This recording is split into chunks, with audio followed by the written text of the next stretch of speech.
This is 1004.7 FM. You're listening to Late Night with Daniel Rothman. It is currently 11:47 p.m. on a Thursday evening, and Must be in we've got Tokyo. clear There's skies straight time across the outside. metropolitan area. Bad joke. Temperature sitting at a comfortable 62 degrees.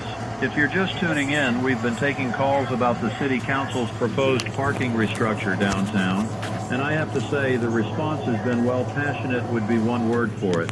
Before we get back to that riveting discussion, I want to remind everyone that tomorrow morning we've got free coffee at the station, courtesy of Moreno's Roasters on 5th Street. Nice. Stop by between 6 and 9 a.m. Tell them Daniel sent you. They won't give you a discount or anything, but it'll make me feel... Out there, All right, let me bad. check the traffic real quick. We've got reports of some congestion building on Interstate 74 near the Riverside exit. Looks like something's got people slowing down. Probably a fender bender. You know how it is. One person taps their brakes and suddenly everyone forgets how to drive. If you're headed that way, maybe take Miller Road instead. Save yourself some frustration. What else? Weather for tomorrow is looking beautiful. Sunny, high of 71, low humidity. Perfect day to get outside if you've been cooped up all week. I know I have. This booth starts to feel like a submarine after a while. No windows, just me. The microphone and the gentle hum of equipment that's probably older than I am. Speaking of which, I've got a question for you night owls out there.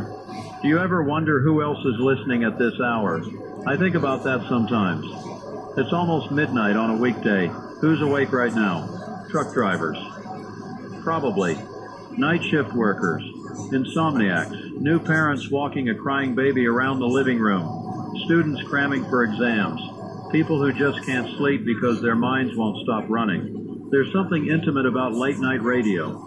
During the day, everyone's distracted. They've got places to be, things to do, but at night it's different. It's just us, just voices in the dark. Anyway, that's enough philosophy for now. Let me see what's happening in the world. Looks like the Senate is still debating that infrastructure bill. No surprise there, they've been going back and forth for weeks.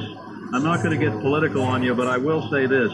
If they spent half as much time fixing potholes as they do arguing about fixing potholes, we'd all have smoother commutes. International news is quiet tonight. Some economic conference in Geneva. A minor earthquake in Chile. Magnitude 4.2. No injuries reported. The usual stuff. Oh, here's something interesting. There was a meteor shower visible over parts of the Pacific Northwest earlier this evening. I love meteor showers. There's something humbling about watching rocks from outer space burn up in our atmosphere. Reminds you how big the universe is and how small we are. In a good way, I mean, not in an existential crisis kind of way.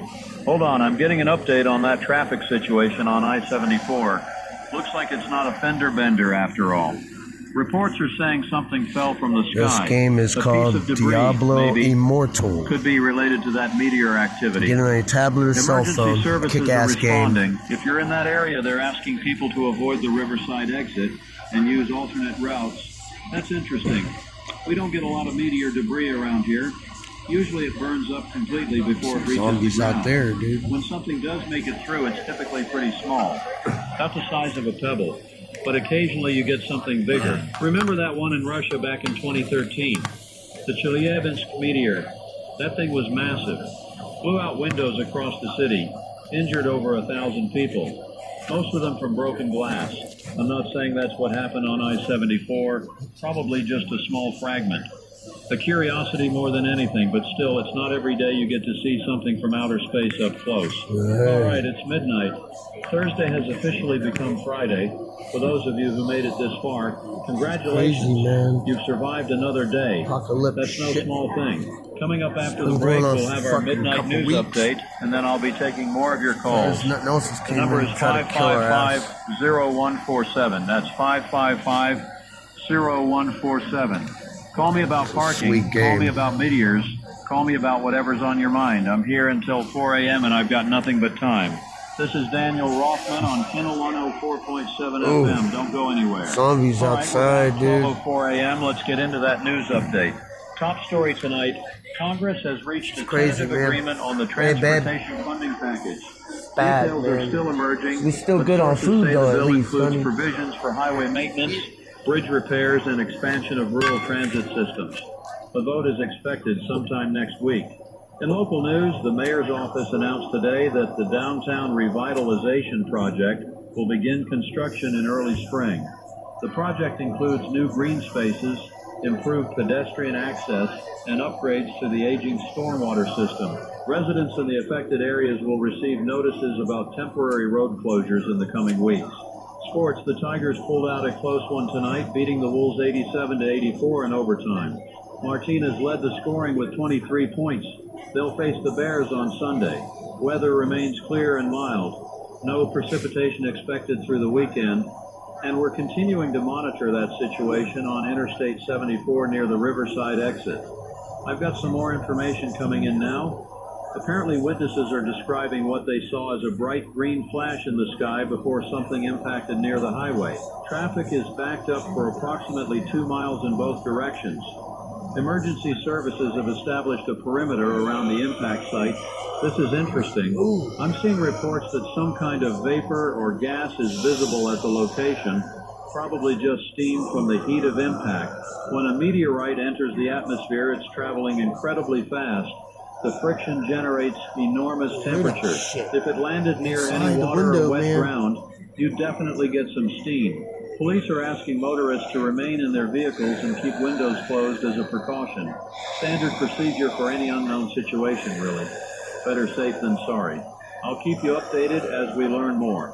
Now, I promised we'd take some calls, so let's do that. Lines are open. 555-0147. What's on your mind tonight? While we wait for callers, let me share something with you. I've been doing this job for almost 15 years now. Started back when I was 23, fresh out of college with a communications degree and no idea what I wanted to do with my life.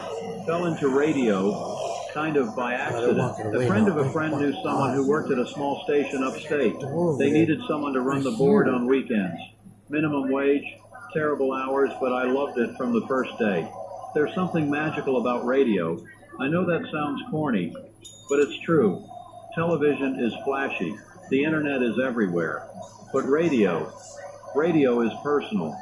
It's a voice in your ear, a companion in the darkness. When you're driving alone at 2 in the morning, the radio is the only thing keeping you company. I've heard from people over the years who say this show helped them through difficult times. Divorces, illnesses, grief. They tune in just to hear another human voice, to feel less alone. That means more to me than I can express. All right, looks like we've got a caller. You're on the air with Daniel Rothman. What's on your mind? Actually, hold on. I'm being told we've lost that call. Technical difficulties. It happens. Try again if you're out there. Let me check back on that highway situation. I'm refreshing my feed here. Okay, this is getting more interesting. Multiple reports now of a greenish haze visible in the area around the impact site. Authorities have expanded the perimeter. Some witnesses are describing an unusual odor, though accounts vary. Some say it smells like sulfur. Others say it's more chemical, like burning plastic. I want to be clear here. This is still a developing situation, and we don't have all the facts. It could be something completely mundane. Industrial chemicals from a nearby facility mixing with meteorite debris, unusual mineral composition causing discoloration. There are lots of possible explanations, but I'd be lying if I said I wasn't curious. We don't get excitement like this very often. Most nights the biggest story is a broken water main or a local business closing. An actual meteorite impact with mysterious green vapor, that's something else entirely. I'm going to try to get someone on the phone who can tell us more. Stay with me.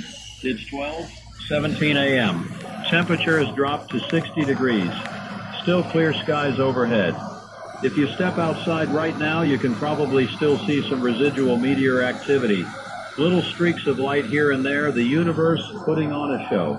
I've been thinking about what it must have been like for people throughout history when they saw meteors. Before we understood what they were, imagine being a farmer in medieval Europe, looking up and seeing fire falling from the sky. You'd think the world was ending. You'd think God was angry. You'd think all sorts of things. We're lucky in a way. We have science. We have explanations. We know that meteors are just chunks of rock and ice burning up as they enter our atmosphere. Nothing supernatural about it, just physics. But there's still wonder in it, isn't there? Knowing how something works doesn't make it less beautiful. If anything, it makes it more so.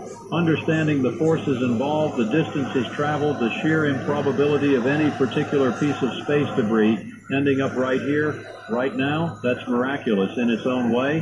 All right, I've got someone from the Emergency Management Office on the line. Hello? Can you hear me? Actually, no. We lost that one, too. Connection issues tonight. Must be something with the phone system. Or maybe everyone's trying to call about this meteor thing and the lines are jammed. Let's try a different approach. I'm going to read directly from the Emergency Services scanner. This is what first responders are saying to each other in real time. Unit 7 reporting heavy traffic northbound on I-74. Requesting additional support for crowd control. Multiple civilians have exited their vehicles and are approaching the impact site despite warning. Unit 12, be advised, vapor appears to be spreading. Wind direction is northeast. Recommend evacuation of vehicles within 500 meters. Copy that. Unit 7, can you confirm visibility conditions? Visibility is poor near the crater. The gas is thick. Can't see more than 30 feet. We need hazmat here now. That's concerning. They're calling for hazmat teams. That suggests they're taking the vapor seriously. Could be nothing, could be standard precaution, but it's worth noting. I should mention that emergency scanner traffic can sound more alarming than the actual situation warrants. First responders are trained to prepare for the worst while hoping for the best. Calling for hazmat doesn't necessarily mean there's a serious threat. It means they're being shit out there. Still, if you're in the I-74 area, please follow instructions from authorities. Keep your windows up. If you can safely exit the area, do so. Don't approach the impact site. I know it's tempting. I know you want to see it, but let the professionals handle it. At the radio, I 12:29 guess. a.m. I'm Daniel Rothman, and you're listening to 1004.7 FM. We'll continue to monitor this situation and bring you updates as they come in. Let me give you some context on meteorites while we wait for more information. Most meteors that enter Earth's atmosphere are tiny. We're talking grains of sand, pebbles at most. They burn up completely miles above the surface.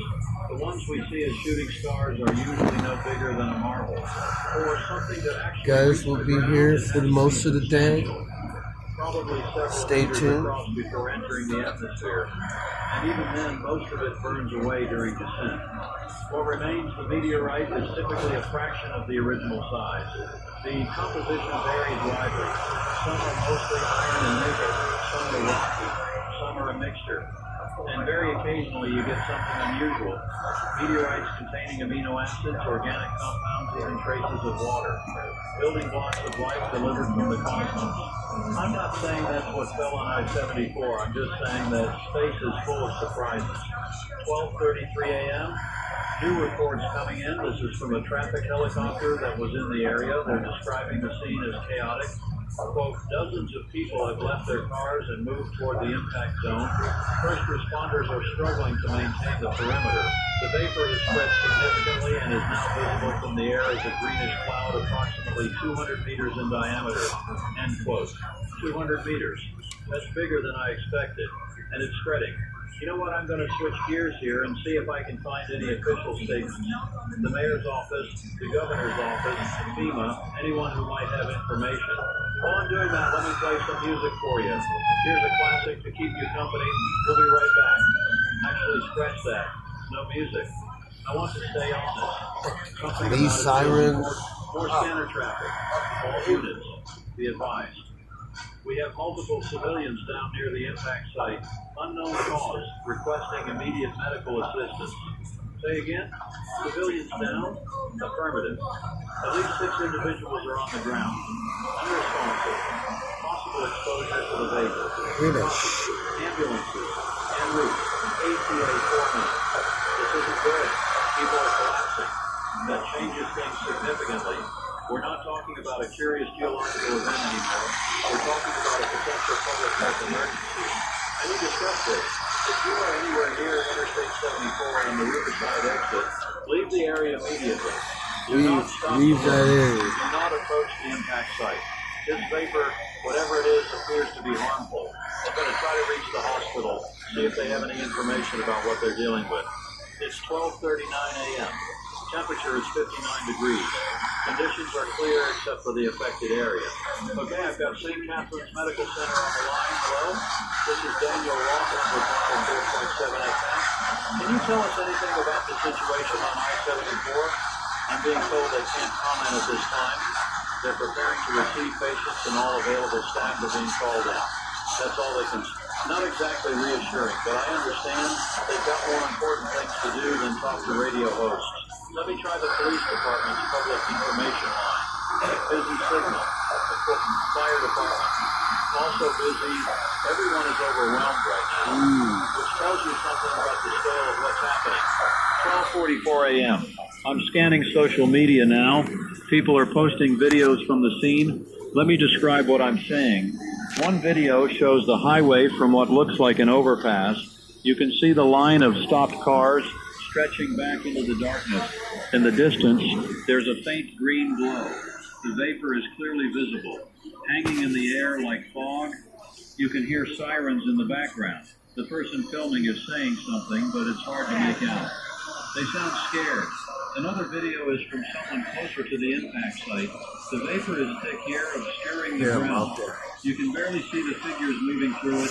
Emergency lights flash in the haze. The caption says, "What the hell is this stuff? I don't know. I wish I did." More scanner traffic. Unit 12. We need to pull back. Repeat, pull back. The vapor is causing rapid incapacitation. What about the civilians?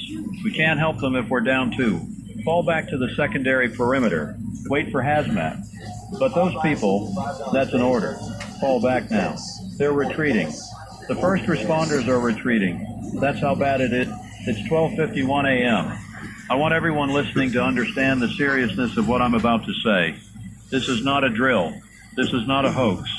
Something has fallen from the sky and it is harming people. Wow. If you are in the affected area, get away. If you know someone who might be in the affected area, try to reach them. Tell them to leave. I'm going to keep this line open all night. I'm not going anywhere. Someone needs to keep you informed, and right now, that's me. Let me check for any official statements. The governor's office, nothing yet. FEMA, nothing. CDC, nothing. It's the middle of the night.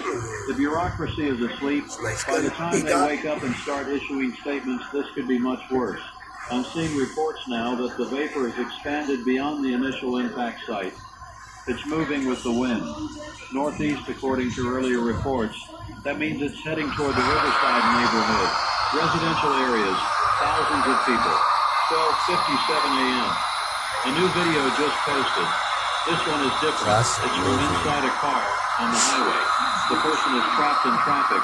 Through the windshield, you can see the green haze getting closer.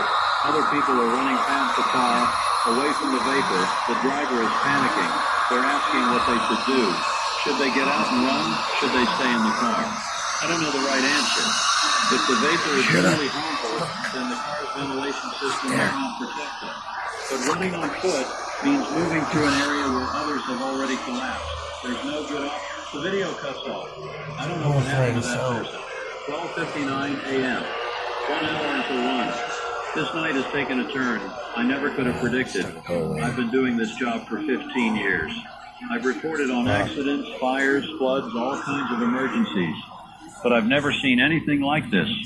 An object falls from the sky and releases a gas that incapacitates people within minutes.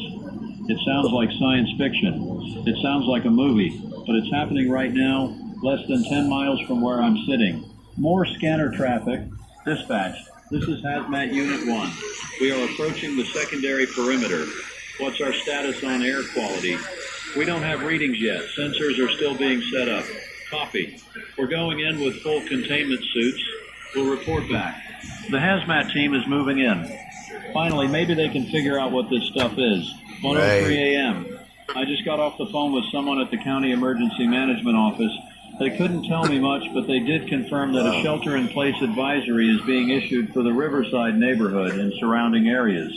If you live in that part of the city, you need to stay inside. Close all windows and doors. Turn off any HVAC systems that draw air from outside. Do not go out for any reason until you receive an all clear. This is real. This is happening. I'm going to take a moment here to address something. I can hear the fear in my own voice.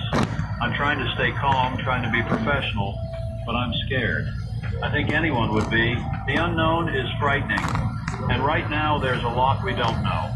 But here's what I believe. We will get through this. Humans are resilient. We've survived plagues, wars, natural disasters.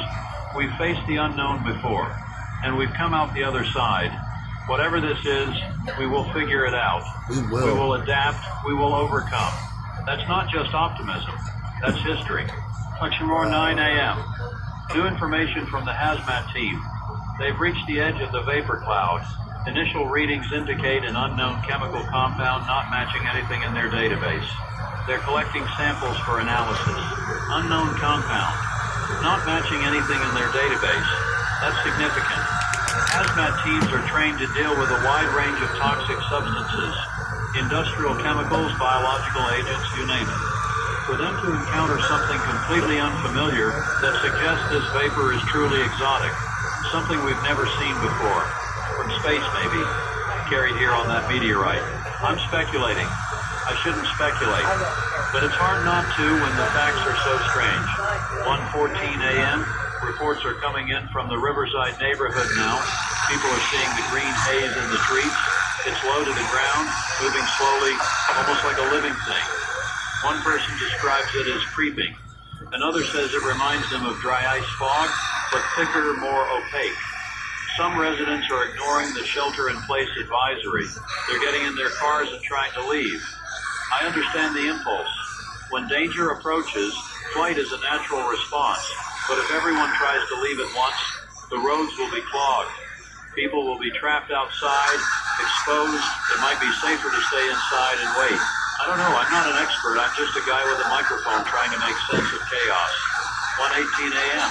The hazmat team has made contact with some of the collapsed civilians. I'm listening to the scanner now.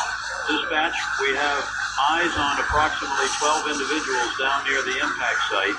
Signs of life unclear from this distance. We are approaching with caution. Copy. Medical teams are standing by at the secondary perimeter. First victim reached. Adult male, approximately 40s. He's moving. Say again. He's moving. He's getting up. That's good news then. They're recovering. No, wait. Something's wrong. His movements they're not right. He's jerking, twitching, like he's having a seizure but standing up. Requesting clarification. Is the victim ambulatory? Yes, he's walking, but it's not normal. It's like he doesn't know how to use his own legs. And his face, oh God, his face.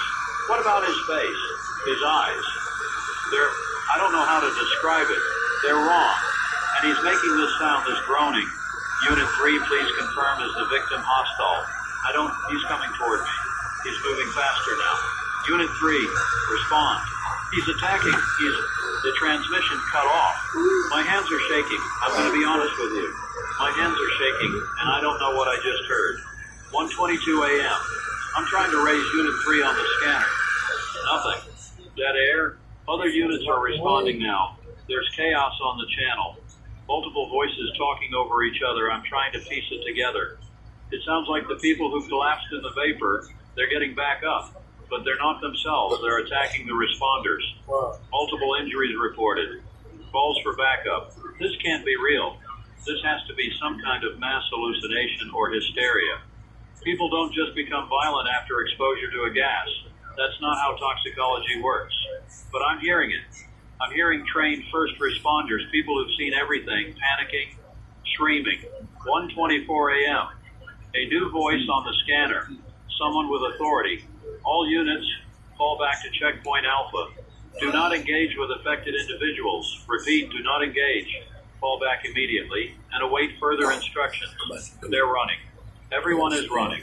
1:27 a.m. I need to tell you what I think is happening. I don't want to cause panic. I don't want to spread misinformation, but I also have a responsibility to be honest with you. Because based on what I'm hearing, the people exposed to that vapor are not recovering normally. They're exhibiting aggressive, erratic behavior. They're attacking others. The descriptions match something out of a horror movie, but I can't pretend that's not what I'm hearing. I don't know the science behind it. I don't know if it's a pathogen, a toxin, some kind of neurological agent. I don't know if it's permanent or temporary.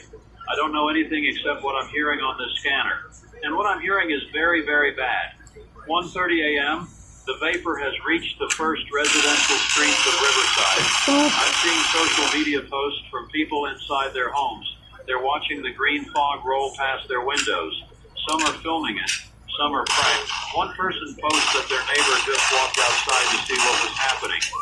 The person recording watched through their window as the neighbor entered the fog. They lost sight of them. Minutes later, the neighbor emerged, but they were stumbling, their movements wrong. The person recording stopped filming. I don't know what happened next. 1:33 a.m. Police are establishing a larger perimeter, but they're struggling. There aren't enough units. The affected individuals, I'm going to call them that because I don't know what else to call them, are spreading beyond the initial zone. They're moving into residential areas. They're attacking anyone they encounter. I'm hearing reports of gunfire now, officers discharging weapons. It's not stopping the affected individuals. Multiple shots and they keep coming. This is beyond anything I've ever experienced, beyond anything anyone has experienced. 1:36 a.m., I'm going to try something. I'm going to call the CDC emergency line. Someone there must know something. Someone must be able to explain what's happening. The phone is ringing. An automated message. They're experiencing high call volume. Please hold for the next available representative. High call volume at 1:30 in the morning. That tells me this isn't isolated. Other people are calling. Other places might be affected. I'll stay on hold. What else can I do? 1:39 a.m. While I wait, let me share what I'm seeing online. The hashtag I74Meteor is trending. Thousands of posts, videos, photos, first-hand accounts. Many of them are terrifying. A video from someone in Riverside shows a group of affected individuals surrounding a car. The people inside are screaming. The affected ones are pounding on the windows. Their faces blank except for an apparent hunger. The glass is cracking. The video ends. Another post is a text message screenshot. Someone telling their family they love them, saying they don't think they're going to make it, asking them to remember them. People are dying. Right now, as I speak into this microphone, people are dying. 1:42 a.m. I'm still on hold with the CDC. The automated message is repeated 12 times. The scanner is almost impossible to follow now. Too many voices, too much panic. I catch fragments. Officer down, civilians fleeing. Request for military support. That last one chills me. Military support. We're less than 2 hours from when this started. And they're already talking about bringing in the military. 1:45 a.m. Someone just burst into the studio.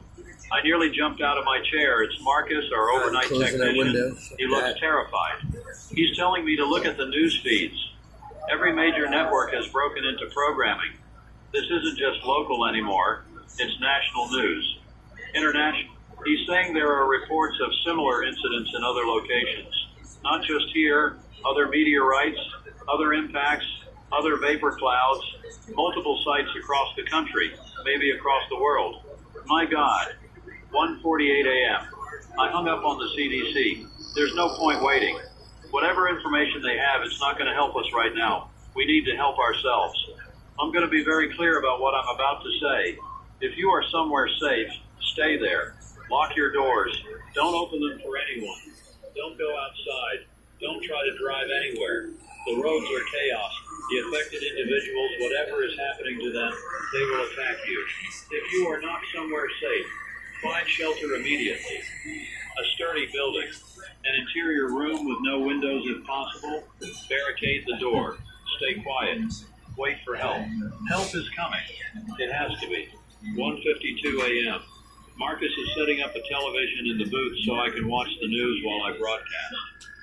Smart thinking. I need to see what's happening. The first image that comes up is aerial footage. It's our city. Oh my God. Recognizable landmarks, but transformed. Streets that should be empty at this hour are full of people running. Cars abandoned in intersections. And the green haze, visible even from the helicopter's altitude, spreading through neighborhoods like a slow-motion flood. The anchor is speaking. Her voice is steady but strange. She's explaining that what we initially believed to be a single meteorite impact has been revealed to be multiple coordinated strikes. The word coordinated hangs in the air. Coordinated implies intent, implies planning, implies this was not an accident. Who plans a meteor strike? How do you plan a meteor strike?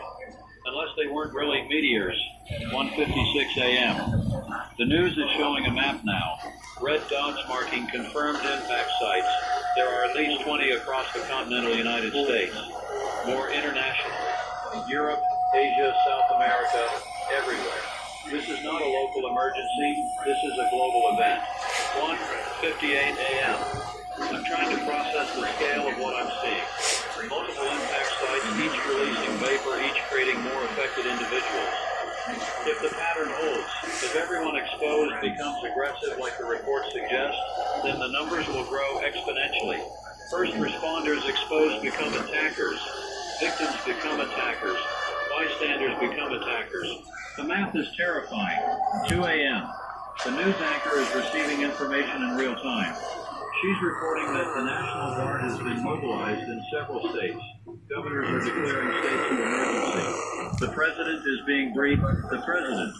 This has reached the highest levels of government, and it's been barely more than 2 hours since that first flash in the sky. He ain't got no 6, 3 dude. a.m. No, I'm not a I need to talk about Oh, something shit. different. The word that They got no keeps coming to filters. my mind. The word that I've been avoiding because it sounds crazy, Oh, that's because cool. it sounds like fiction. I It sounds understand. like something that could never happen in real life. Some creepy shit going on. Just keeping us updated with everything. But what else I know, right? People who collapse, Light the light on? seem to die and then rise again with no apparent consciousness, driven only by an urge to attack the living. Wait a minute. That's the definition. That's the archetype. That's what we've imagined in countless movies and books and games. And now it appears to be happening. I don't know the mechanism. I don't know if they're truly dead and reanimated, or if they're alive but their higher brain functions have been destroyed, leaving only aggression and instinct. I don't know if it's reversible. I don't know anything. But I know what I see. And what I see looks like zombies. 2:08 a.m. Marcus tells me the station has received multiple calls from listeners asking what to do. People are scared. They want guidance. They want someone to tell them everything will be okay. I wish I could. I wish I had the authority to make promises. But all I can do is share what I know and try to help however I can. So, here's what I'll say. Survival is possible. In every disaster, every catastrophe, there are survivors. People who make smart choices, who stay calm, who help each other, be one of those people. Stockpile water. You can survive weeks without food, but only days without water. Fill every container you have. Bathtubs, pots, bottles, anything. Secure your shelter, block doors, block windows, create barriers. If the affected individuals... Thank you. It's there now. Got it. Thanks, man. Need cigarettes, man. Got these little hood rats stealing tobacco for us. If you leave shelter, you risk exposure to the vapor or encounter with the affected. If you have weapons, keep them accessible. I never thought I'd say that on air, but I also never thought I'd be broadcasting during what appears to be the actual apocalypse, 2:13 a.m. New reports from the impact site nearest us. The military has arrived. I'm seeing footage of soldiers in full hazmat gear establishing a perimeter. They're setting up lights, equipment, trying to contain the situation, but the vapor has already spread too far.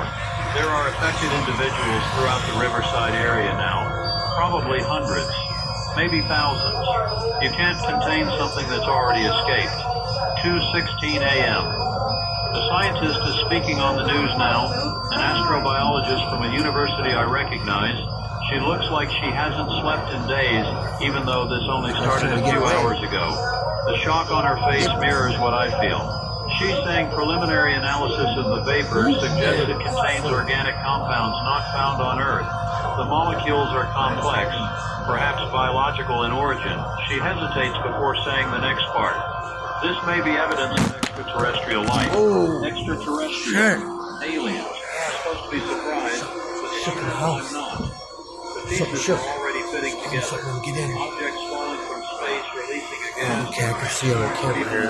No, It things never good. made sense as a natural phenomenon. Things good, wouldn't it? But as an attack, as an invasion, it makes a terrible kind of sense. 2:20 a.m. I want to speak directly to anyone who's still listening. I don't know how many of you there are. Could be thousands. Could be dozens. Could be just one person huddled in a basement somewhere, listening for any sign that they're not alone.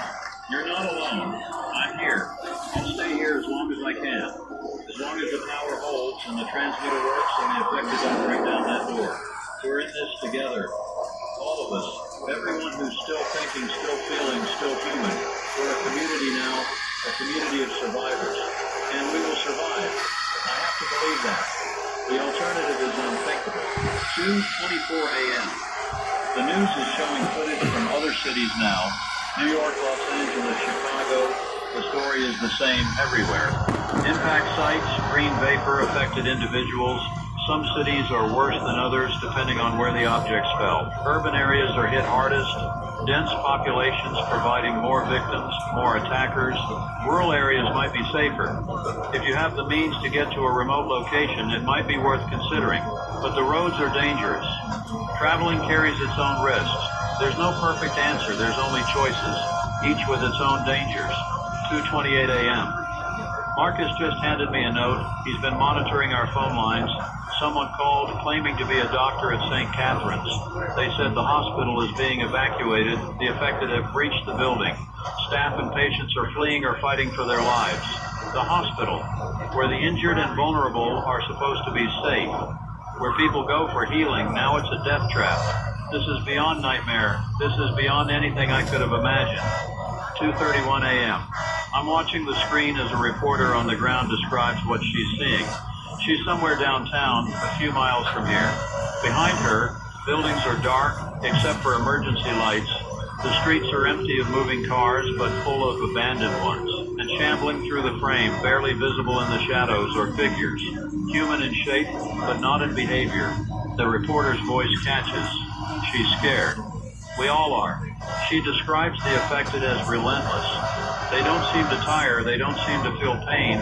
Gunshots slow them, but don't stop them unless they hit the head. That's what the police are saying. Aim for the head. Just like the movies. God help us, it's just like the movies. 2:35 a.m. Fuck yeah, it is. I need to take a moment. Just a moment to breathe. I've been talking for hours. My throat is dry. My eyes are burning. The weight of what's happening is pressing down on me like a physical force. But I can't stop. People are counting on this broadcast, on any information, any connection, any voice in the darkness. So I'll keep going. For you, for all of us. 2:38 a.m. Let me tell you what I'm thinking about right now. I'm thinking about my sister. She lives on the other side of town near the university. I don't know if she's safe. I've tried calling, but the phone lines are overwhelmed. All I get is busy signals and network errors. I'm thinking about my friends, my neighbors, the guy who makes my coffee every morning at the shop on the corner. I don't know if any of them are okay. I'm thinking about 7 billion people around the world, each with their own lives, their own loved ones, their own fears, all of us facing the same impossible crisis. And I'm thinking about how small our problems used to be. Yesterday I was annoyed about traffic and parking and politics. Today those things seem laughable. Petty, meaningless. Perspective is a hell of a thing. 2:42 a.m. News update. The president is expected to address the nation within the hour. Emergency protocols are being activated at the federal level. All domestic flights have been grounded. The National Guard has been federalized. Martial law is being considered in the hardest hit areas. Martial law. Soldiers in the streets. Curfews and checkpoints. A month ago, that would have seemed like dystopian fiction. Tonight, it might be our only hope. 2:45 a.m. Marcus is pointing at the window. Our station is on the 3rd floor of a building downtown. Through the glass, we can see the street below. It's been empty for the past hour. But now there's movement. Maybe people running a dozen, maybe more. They're sprinting down the street, looking over their shoulders. Behind them, slower but steady, are the affected, maybe 20 of them. Moving with that jerky, uncoordinated gait, pursuing the living with single-minded purpose. The runners disappear around a corner. The affected follow. That's a few hundred yards from where I'm sitting. The danger is close, closer than I realized. 2:49 a.m., I'm going to do something I've never done before. I'm going to tell you my personal emergency plan live on air. Marcus and I have discussed it. If the building is breached, we retreat to the equipment room at the end of the hall. It has a heavy door and no windows. We've moved some supplies there already. Water, energy bars, a first aid kit. Not much, but some. If we can't reach the equipment room, we go to the roof. There's access through the stairwell. From there, we might be able to signal for rescue, or at least avoid being trapped. And if all else fails, well, I try not to think about that. 2:52 a.m. The president's address has been pushed back. No explanation given. That's not Newark. Meanwhile, the news is showing footage from overseas. London, Paris, Tokyo, Sydney. The same story everywhere. Objects from the sky, green vapor, affected individuals.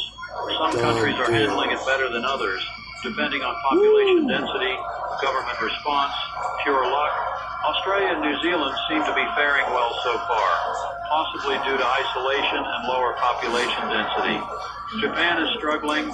Tokyo is particularly hard hit. Europe is a patchwork. Some cities fallen, others holding on. It's global. It's everywhere. There's nowhere to run. 2:56 a.m. I'm reading messages from listeners. Some are posting in online forums. Some are calling the station. I can't take live calls anymore. The system is overwhelmed, but I can read what people are saying. Sarah from Oak Street says she's barricaded in her apartment with her 2 kids. They can hear the affected in the hallway pounding on doors, groaning. She's scared but staying quiet. She wants to know if rescue is coming. I don't know, Sarah. I wish I did. All I can say is keep quiet, keep hidden, keep hoping. Michael from downtown says he's on a rooftop with a group of strangers. They climbed up when the street became too dangerous. They're watching the city burn below them, literally burn. Fires have started somewhere to the east, no one to put them out. Stay safe, Michael, stay together. Anonymous posts that they were bitten, not badly, just a scratch on the arm. They want to know if they'll become one of them. I don't have an answer. The information is still too scattered, too incomplete. Some reports suggest any contact with the affected or the vapor is sufficient for transformation. Others say it requires significant exposure. We don't know yet. If you've been exposed, all I can say is watch for symptoms. If you start feeling wrong, if your thoughts become clouded, if you feel urges you can't explain, isolate yourself. Don't put others at risk. I'm sorry. I wish I had better advice. 3 a.m. Friday morning. Although the concept of days and schedules seems almost absurd now, the night is half over, but the crisis is just beginning. In a few hours, the sun will rise. I don't know if that will make things better or worse. Daylight might help survivors see threats coming, but it might also mean the affected can see us more easily. The movies always showed zombies as slow, stupid, easily outmaneuvered in daylight. I hope that's accurate. I hope reality follows the rules of fiction, but I suspect it won't. 3:04 a.m. The news anchor has been replaced. A different face now. A man I don't recognize. He looks fresher, more composed. They must be rotating staff, trying to keep everyone functional. He's summarizing the situation. 27 confirmed impact sites in the United States. Estimated affected population unknown, but potentially in the millions. Federal government has declared a national emergency. States of emergency in all 50 states. Military deployed to major cities.